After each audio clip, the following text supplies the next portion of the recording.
Hi, welcome to Click Advisors Trust Tips. My name is Laura Click, and I'm here to talk to you today about a topic which is near and dear to my heart.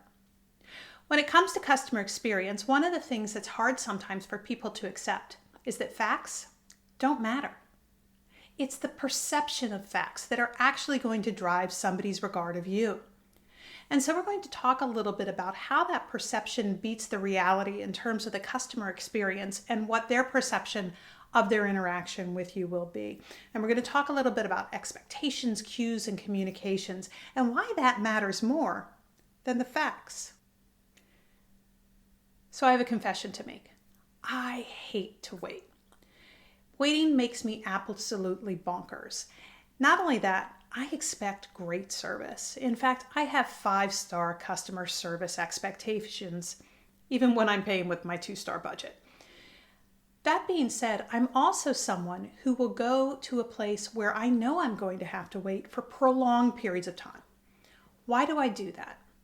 Well, the reason why is that I have very clear expectations when I go into situations where I know that I'm going to have to wait. If you have the ability to manage what people expect, you can completely change your interaction with someone else. A little bit about how you can manage people's perception of the facts. What can you do to ensure that you are getting the best message forward to the people who are using your service? We have several very specific things we're going to cover. We're going to start with something called the Ladder of Inference, which is the psychology behind people choosing what facts and perceptions that they're going to have.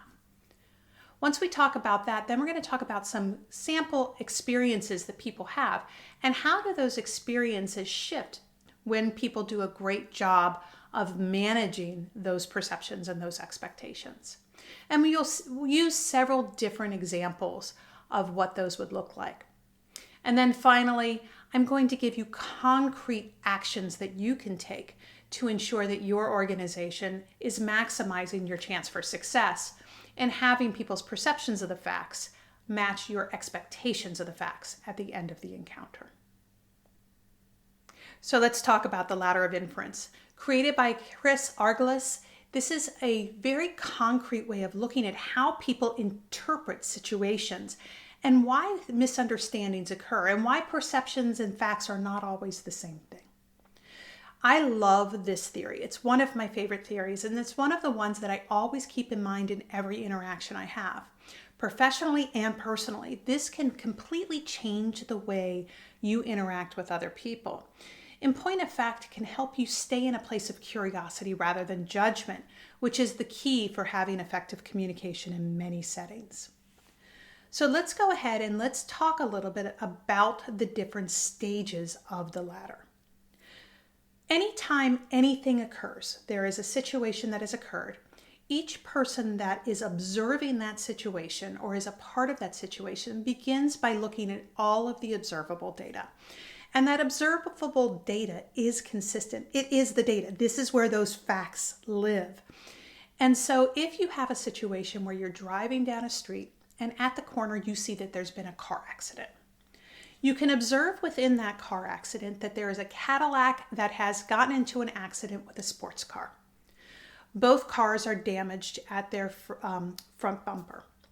Standing next to the two cars, there is an older woman wearing large glasses who is wringing her hands. Also standing next to the two cars is a young man who's talking on the phone. You immediately will begin to climb your ladder when you see those facts. So let's climb the ladder with me as we interpret the facts that we just saw. As I've given you this example, each of you has identified selected data that you are going to use to go ahead and begin to form some opinions. Each of us selects that data based on our personal experiences, our education, our upbringing, our personalities. And so different things within my description are going to resonate differently with you. When you've selected certain data, then you're going to interpret that data through your personal filter. So let me give you an example. Let's say that the data you've selected in this example is that the older woman has glasses on. What does that mean to you? Are you someone who wears glasses and knows that without your glasses, you really cannot see very well? Are you someone who wears glasses, but maybe you haven't gotten your eyes checked in a few years and you're wondering if she can still see through those glasses? So you have to select that data, and each of us, as we select that data, unconsciously is going to assign value to that data. Based on that, we're going to make assumptions. Perhaps you've once been hit by somebody driving a sports car. Is that going to flavor the assumptions you made when you see that one of those cars is a sports car?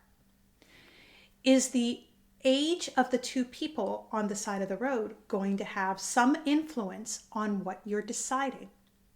Who's driving the sports car? Is it the older woman or the young man? That would be an assumption that you would make. But once you make that assumption, you're going to start coming to some conclusions. So you're going to pull out different elements of that data. You're going to select what is important, and that's what you're going to pull out. You're then going to interpret what that is, make assumption, and come to a conclusion about whose fault the accident was. Now, you probably know this is a little bit of a trick question, so you're going to say to me, if I ask you, oh, I don't know whose fault it is, but it's in your head, I promise you. Because your conclusions are going to lead to beliefs. Once something has reached a belief level, it's very difficult to change the person's mind because they will take actions very quickly on those beliefs.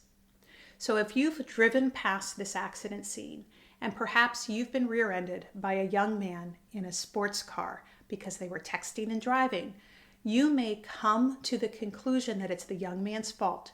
You will believe that, and you will tell the older woman that they can use you as a witness even if you didn't see the accident. This is also true in many other aspects of our life. Think of it like a pond. If you throw a stone into the center of that pond, ripples will begin to form and will come out from the center of the pond. This is your ladder of inference. So as that stone hits the center of the pond and each of these steps are to being taken, we could be moving further and further away from one another on the banks of the pond. And at the end, when actions are taken, what we find is that we're yelling at each other from across a large pond. There are many examples I'm sure you can think of that are similar. So why do I talk to you about the ladder of inference? It's because this is real. It is something you do every single day. It is something I do every single day. In every situation, our brains are automatically climbing our ladders and beginning to interpret that data. It's not about the facts.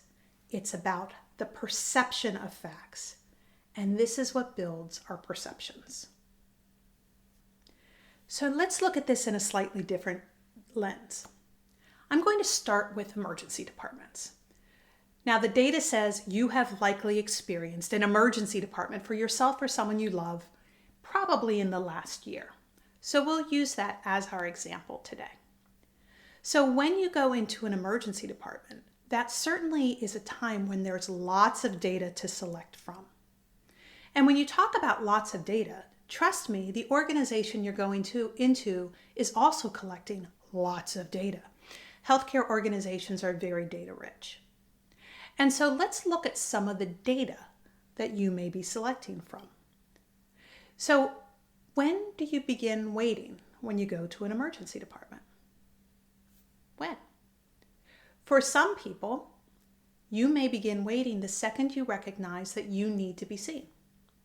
For other people, they begin that clock ticking when the car pulls up in the parking lot. For yet more people, they begin to wait when they see the doctor. When you begin to wait is very dependent on your perspective.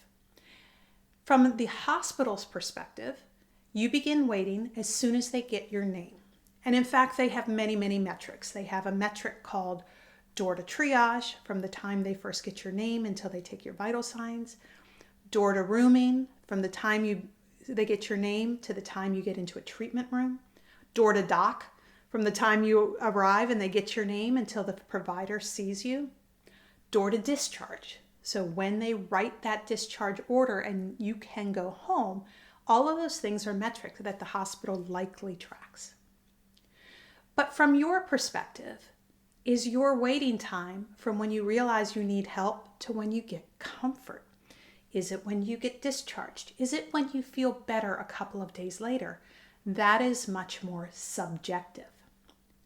In point of fact, one of the data points that we study is that from a patient's perspective, we found that the actual amount of time somebody spends waiting is less important than how they are informed during that wait related to their overall satisfaction with the experience. So that tells us that your perception of waiting too long can be directly impacted by how much you're kept informed during that wait time. Communication is actually more impactful than the facts of the seconds that have passed. So, what are you going to do in that situation? Well, we're going to talk about how you have to hardwire specific actions and reactions in a situation where you're keeping somebody waiting, whatever that situation may be. So let's look at this from a different lens. Some people watching this may be in the hospitality industry. That's somewhere where you have to clean a room in between each guest. So when you go to a hotel, hopefully the room has been fully cleaned since the last guest left. But what is clean? Just like what is waiting, what is clean is a very subjective conversation. There have been studies in the hospitality industry that show that you could do a 40-point check to ensure that a room is technically clean. But if you don't do certain things to show that it's been cleaned, that perception will not be there. Likewise, you can go down from 40 steps to 13 steps, but those 13 steps are visible, and your customer will actually rate the room as more clean. So what do I mean by visible? It means that the sheets are very crisp on the bed. It means that you can see the vacuum marks in the rug. It means that it's going to smell fresh. So there actually are techniques that you can take that will make a place feel more clean than it actually is. Likewise, when you go into a retail establishment, if the person raises their eye and speaks to you, then the perception of that stay is going to be they're interested in me. So there are concrete things that in retail establishments you need to set as expected behaviors to ensure that you get the best results. I know that you've been to a grocery store. When you go to the produce section, did you know that there's science behind how often they mist the produce? Because freshly misted produce looks fresher. So it could be the exact same age since they've put that apple out on the shelf. But if it looks nice and freshly misted, your perception is that it was just put out. And like that, there also are theme parks who probably do it better than anyone else. So if you think about Disney or Universal Studios, wait time technology is a science. Distraction technology is a science, and they know how to do it right. They overestimate a wait and then they over-deliver the outcome. Why? Because to go to those places, you're going to spend thousands and thousands of dollars. So they need to ensure that you have value on that investment and you're going to return and be loyal to their organization. Like you can do things right, let me add a word of caution for just a moment. You can also do things wrong. So if you have certain things in place, the perception can absolutely be destroyed in a negative way. So if you have visual clutter, I call it clutter vomit, where there's things taped up all over the walls, they don't look intentional, it creates the impression that you don't have good attention to detail. If you have a television in a waiting area or reception area and it is showing something violent or the news, you can raise anxiety as opposed to reducing it and creating a healing environment in healthcare or a comfortable environment in other industries. If you're an ambulatory surgical center and you have the Food Network on in your waiting room after you've told people they can't eat from yesterday, think about what you're actually doing to them. But let me give you a concrete example. I'm going to go back to healthcare for a moment. So my father had surgery a number of years ago, and post-surgery he was put into an inpatient room. Look at this head wall. You can't read it. Don't worry, he couldn't either. He was across the room and he didn't have his glasses. But I read it. There are 5 separate signs on this wall telling my father to call rather than getting up independently so that he didn't fall. The intent was excellent. They wanted him to stay safe. The materials were just terrible. If you have the same message posted 5 times, then clearly that message isn't working.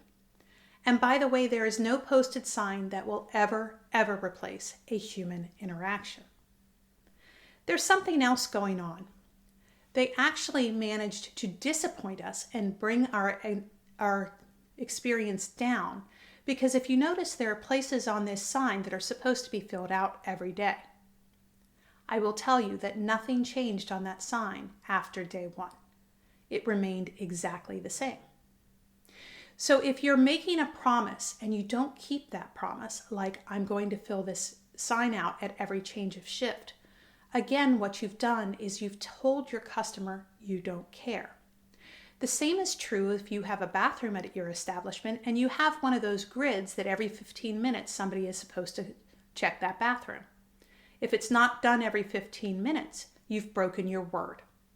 Likewise, if you go in and it's been filled out for the entire day and it's only 9 a.m., then you are crooked and a liar. So be very careful of what is on your walls. There's another point here that perhaps you wouldn't see, but I certainly did as a customer experience professional. Literally nothing on this wall is level. In fact, when my father was discharged, I sent this organization a level to share with them the impact that having things that aren't done deliberately on their walls can have on people's faith and trust in them.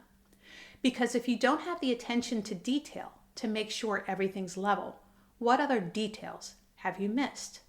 Be very, very careful that you don't undermine people's perceptions. You only build on them.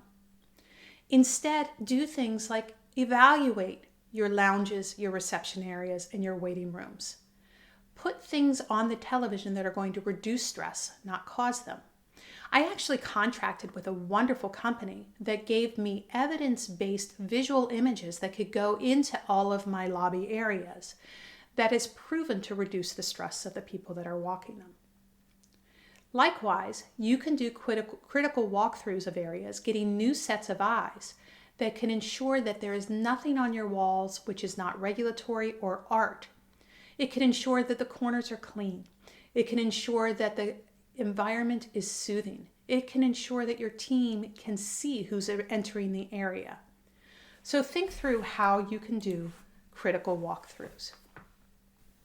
So finally today, what I want to talk to you about is what can you do today to make a difference in how people perceive the facts within your walls. There are a number of things that you can do. Each of these would need a project plan, and you want to move forward with them with intentionality. Everything that you do, if you want to treasure it, it has to be measured. So you want measurement for each of these things. But let's talk through some of the solutions that you can put into place today. The first is look at your language. If you have a waiting room, that's somewhere where people are going to wait. Is it a waiting room or is it a family lounge? Is it a reception area?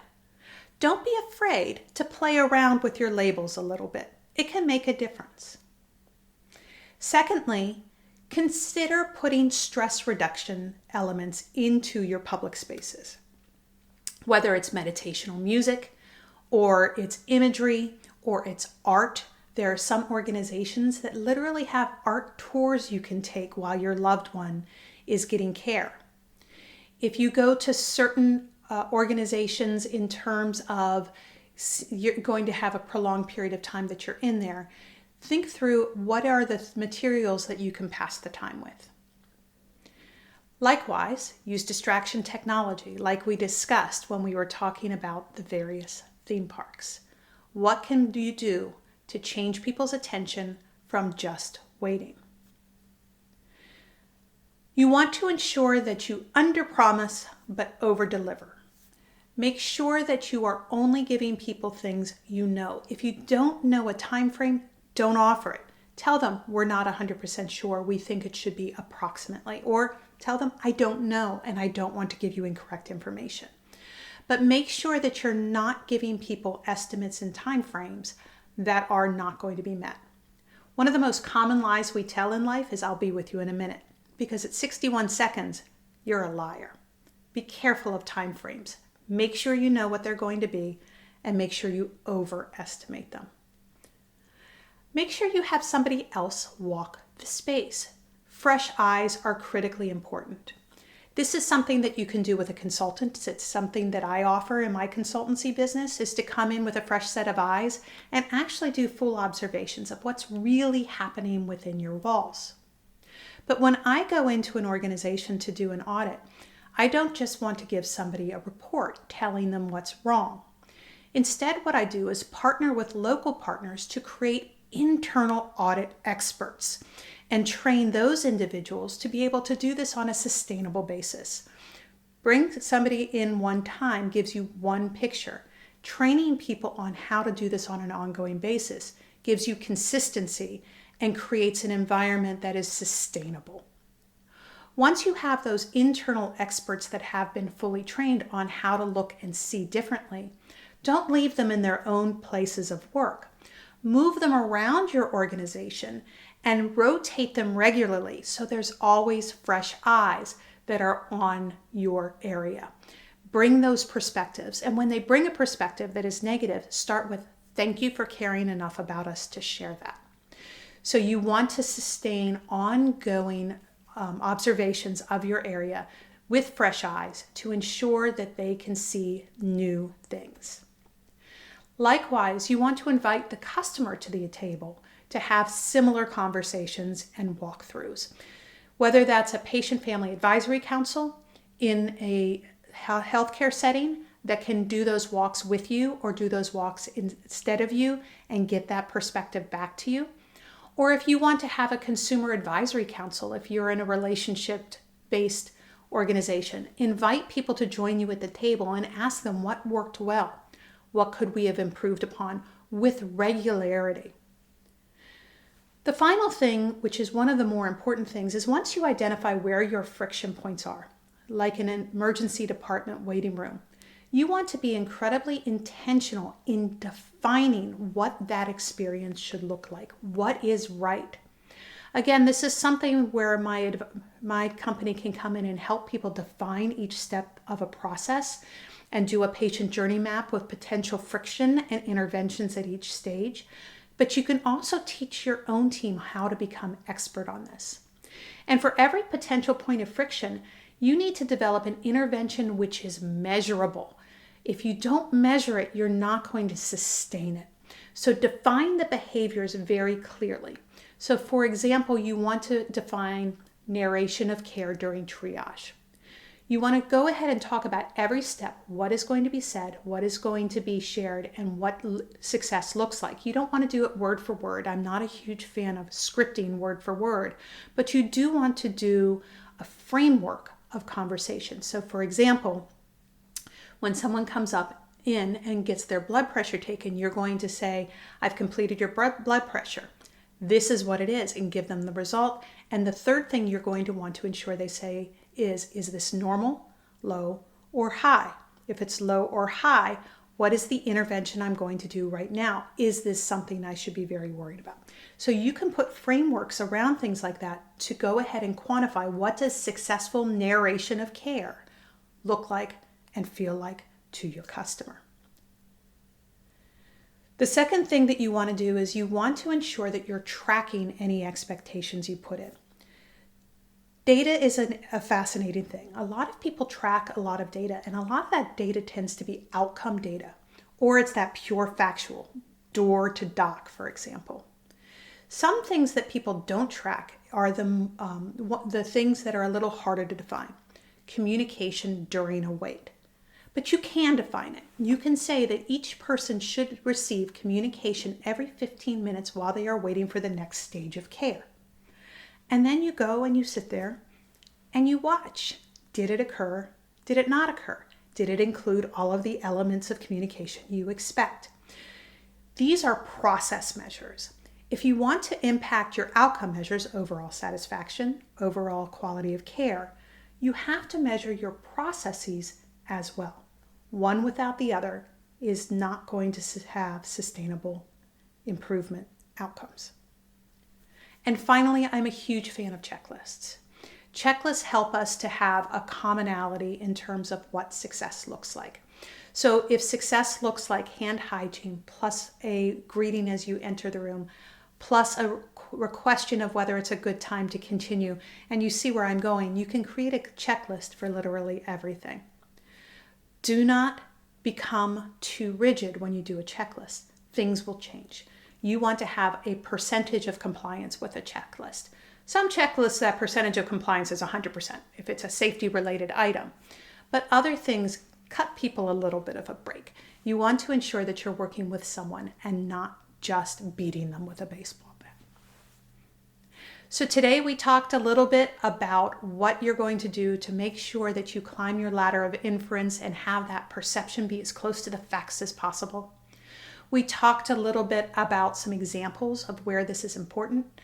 We showed you a great example of where you can go to see it done best, and then what you can do to make a difference today. I hope that this was helpful to you. If it's something that was helpful, I hope that you'll go ahead and click on that follow button below. If you have a suggestion for a future topic, I'd love your feedback. Go ahead and drop it into the comments. And with that, I wish you the very best. Have a wonderful day.